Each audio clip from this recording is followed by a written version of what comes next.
baik yang diajukan oleh penuntut umum ataupun penasihat hukum terdakwa.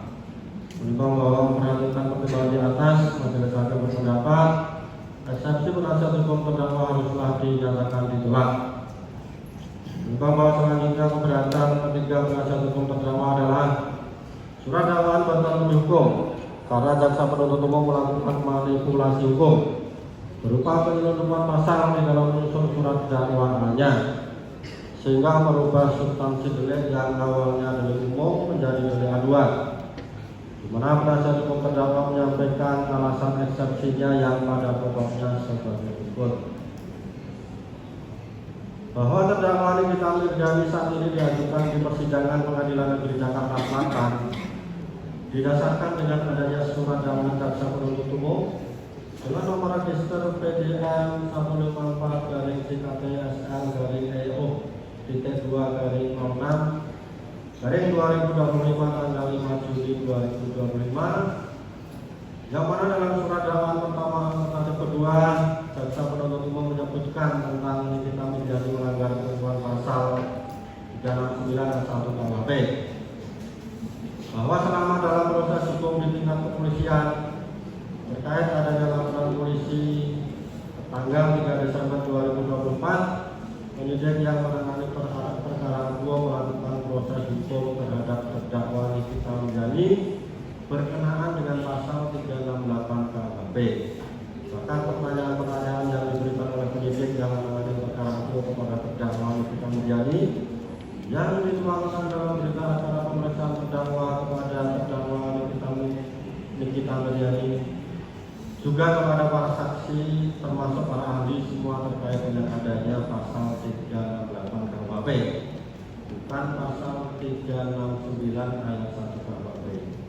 bahwa terbukti jaksa penuntut umum telah melakukan rekayasa dan manipulasi hukum karena telah menyelundupkan pasal 369 ayat 1 ke dalam surat dakwaannya. Menimbang bahwa atas alasan eksepsi penasihat hukum terdakwa di atas, penuntut umum dalam tanggapannya pada pokoknya menyatakan sebagai berikut.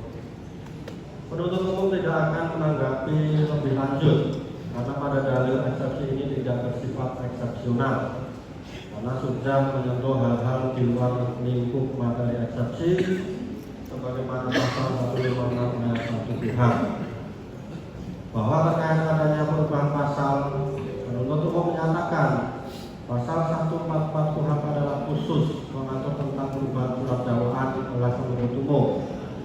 yang memberikan hak serta kewenangan kepada penuntut umum untuk mengubah surat dakwaan sebelum sidang pengadilan dimulai, baik untuk menyempurnakan maupun untuk mencabut penuntutan, dan perubahan ini hanya dapat dilakukan satu kali setelah lambatnya 7 hari sebelum sidang dimulai. Bahwa terkait putusan Mahkamah Agung 47K/1955 tanggal 28 Maret 57 menyatakan bahwa yang menjadi dasar pemeriksaan oleh pengadilan ialah surat tuduhan dan bukanlah tuduhan yang dibuat oleh polisi.